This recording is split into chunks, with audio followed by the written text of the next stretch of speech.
Hello good morning everyone. आज हम complete noun की सीरीज़ की नेक्स्ट क्लास को स्टार्ट करेंगे और आज हम नाउन के केसेस को पढ़ेंगे कंप्लीटली पूरी तरीके से सही से।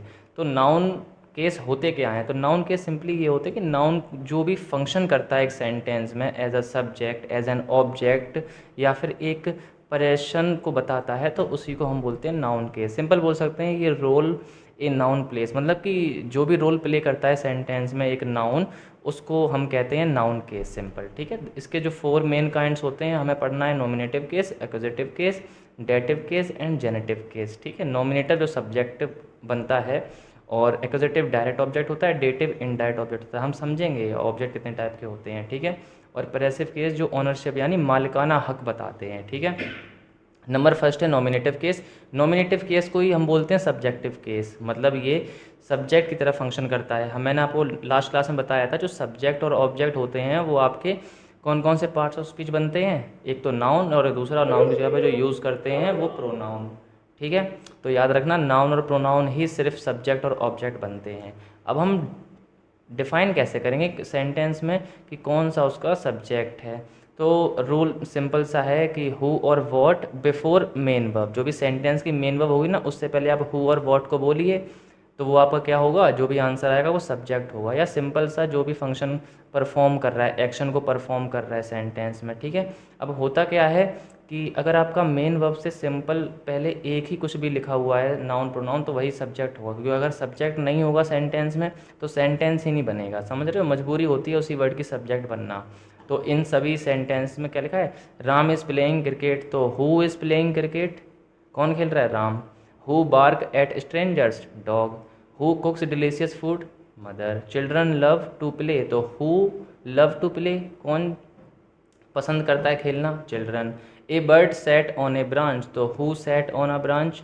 ए बर्ड। अब सिंपल सा, वैसे इसमें कुछ टफ है नहीं है, वो इसलिए क्योंकि जो मेन वर्ब है ना उससे पहले सिंपल सभी में एक ही नाउन लिखा हुआ है, तो वही सब्जेक्ट होगा ही होगा, ठीक है। मेन वर्ब से पहले ही होते हैं सब्जेक्ट हमेशा 99.9%।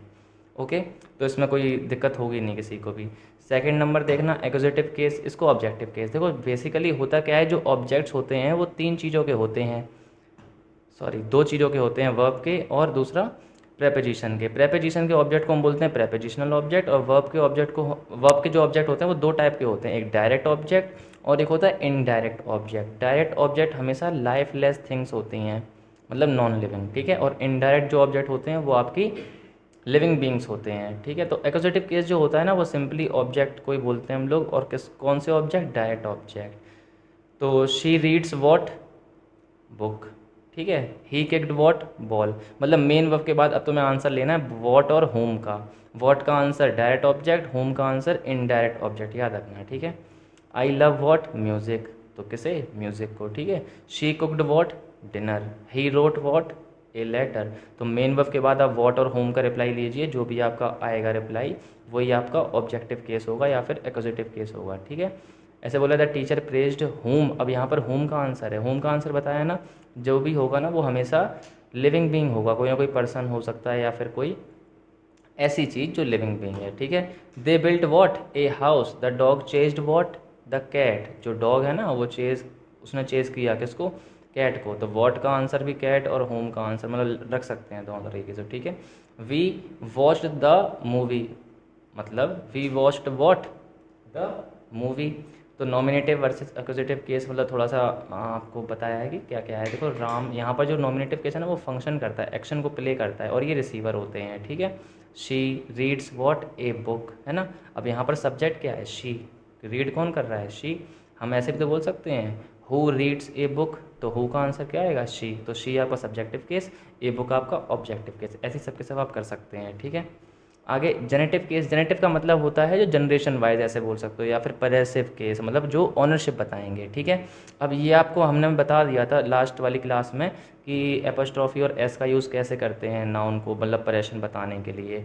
तो नॉर्मल जो भी नाउन आपका परेशन बताएगा ना वो आपका नॉमिनेटिव, सॉरी परेसिव केस होगा, ठीक है। तो एग्जाम्पल में द कैट्स टेल, अब टेल पर हक किसका है? बिल्ली का। किसकी टेल है? बिल्ली की, है ना। तो परेशन, परेसिव केस क्या है? कैट्स है, ठीक है। ऐसी माई फादर्स कार, तो फादर कार, कार पे हक किसका है? फादर का, फादर की है, तो परेशन बता रहा है, ठीक है। ऐसे ही रोहन्स फ़ोन, फ़ोन किसका है? रोहन का, है ना। वुमेन्स टीम, तो टीम किसकी? वुमेन्स की, है ना। तो ऐसे करके। अच्छा, ये देखना जरा, द बैग ऑफ रिया, ऐसे हम नहीं ले सकते। क्यों नहीं ले सकते? जो लिविंग बींग्स होते हैं ना उसके साथ में एपोस्ट्रॉफी एस का यूज़ करते हैं, इसलिए। जेनेटिव शोज बिलोंगिंग, मतलब किसकी चीज़ है वो, ऐसे करके। डेटिव केस क्या होता है, इसको ज़रा ध्यान से समझना। वैसे इनडायरेक्ट ऑब्जेक्ट को हम डेटिव केस बोलते हैं, ठीक है।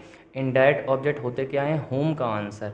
बट अगर आपने गौर किया हो तो यहाँ पर देखो, द टीचर प्रेज्ड प्रिया, है ना। अब प्रिया तो आपका इनडायरेक्ट ऑब्जेक्ट है, बट इसको हमने एक्यूजेटिव केस में लिखा हुआ है।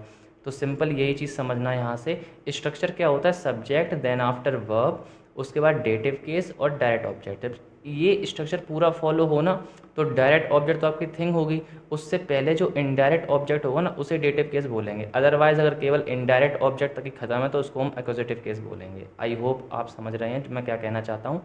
मैं फिर से रिपीट कर रहा हूँ, अगर स्ट्रक्चर पूरा ऐसे लिखा होगा, she gave Rita a gift, तो अब ऐसे देखना, देखो सी तो हो गया सब्जेक्ट, हमें पता है object after main verb what और हुम का रिप्लाई होते हैं। तो शी गेव वॉट?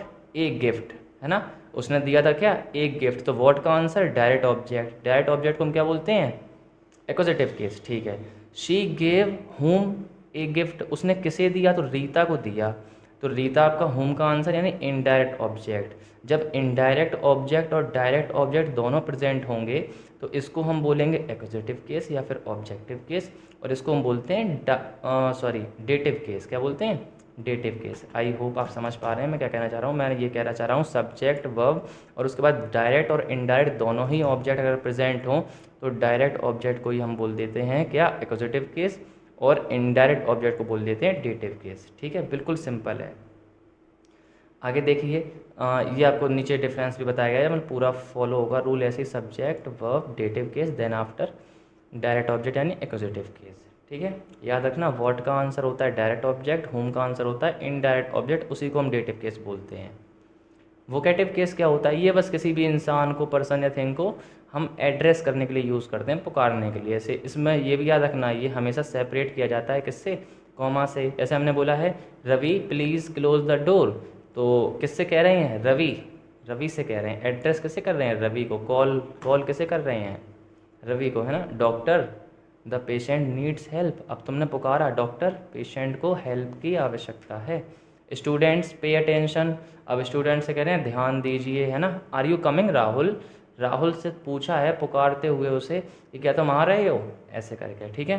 तो ये आपके क्या होंगे? वोकेटिव केस होंगे, ठीक है। अच्छा, ये कंपैरिजन, कुछ नॉमिनेटिव केस सब्जेक्ट होते हैं, एक्वजेटिव केस ऑब्जेक्ट होते हैं, वो भी डायरेक्ट ऑब्जेक्ट, ठीक है। जेनेटिव केस परेशान बताते हैं, हुज का आंसर होता है, ठीक है। Whose car, whose pen, whose bag, ऐसे करके ऑनरशिप बताते हैं, मालिकाना हक। डेटिव केस आपका इनडायरेक्ट ऑब्जेक्ट होता है, वोकेटिव केस एड्रेस करते हैं, पुकारते हैं, ठीक है। डायरेक्ट एड्रेस होता है और हमेशा कॉमा से सेपरेट किया जाएगा जो भी नाउन होगा। अच्छा, all cases in one sentence, एक ही सेंटेंस में सबके सब केस लिखे हुए हैं।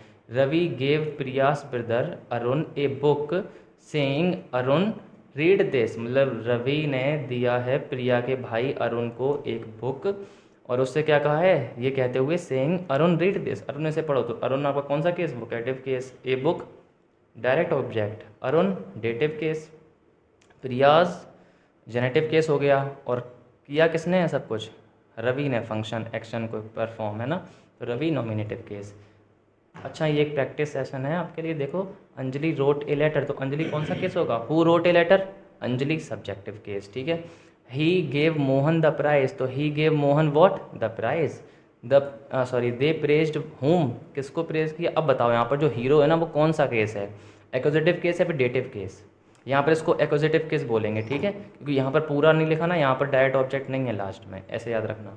दिस इज़ नेहाज फ़ोन, तो हुज फ़ोन? नेहाज फ़ोन, ठीक है। तो हुज का आंसर आपका जेनेटिव केस, ठीक है। अब ये Rohan sit down please, Rohan को पुकारते हुए कह रहे हो रोहन बैठ जाओ, है ना। तो रोहन से कहा है, तो रोहन आपका वोकेटिव केस। सेम ये जो 5 है ना वो आप कमेंट बॉक्स में लिखें इनके आंसर, ओके। नाउ समरी पूरे की, नॉमिनेटिव केस आपका बता दिया, सब्जेक्ट, ये तुम्हारे डायरेक्ट ऑब्जेक्ट, ये ऑनरशिप बताएंगे यानी बिलोंगिंगनेस। वोकेटिव केस बस एड्रेस करेंगे, डेटिव केस आपके indirect object, okay. Final quiz एक बार देख लो, the dog bite the man. अच्छा, ये बताओ जरा यहाँ पर केस ऑफ मैन, मैन क्या है? तो the dog bite home, home man है ना। अब उसके बाद में डायरेक्ट ऑब्जेक्ट तो लिखा ही नहीं है, तो यहाँ पर एक्वजेटिव केस। ठीक है, दिस इज़ प्रियाज नोटबुक, तो बताओ ज़रा केस को क्या है। प्रियाज है ना यहाँ पर, कौन सा जेनेटिव केस। ठीक है, शी गेव अरुण फ्लावर्स, तो केस ऑफ अरुण, अरुण बताया है ना। तो she gave home Arun what flower, तो वॉट का आंसर डायरेक्ट ऑब्जेक्ट, होम का आंसर इनडायरेक्ट, तो अरुण तो हमारा कौन सा हुआ, डेटिव केस होगा। ठीक है, रवि यहाँ पर तुम्हारा हो गया वोकेटिव केस, और द सन शाइन्स ब्राइटली, तो यहाँ पर तुम्हारा जो सन है ना वो आपका नॉमिनेटिव केस है। ठीक है, अगला लेसन जो है आपको जल्दी मिल जाएगा, तब तक के लिए शाइनिंग ऑफ, बाय बाय।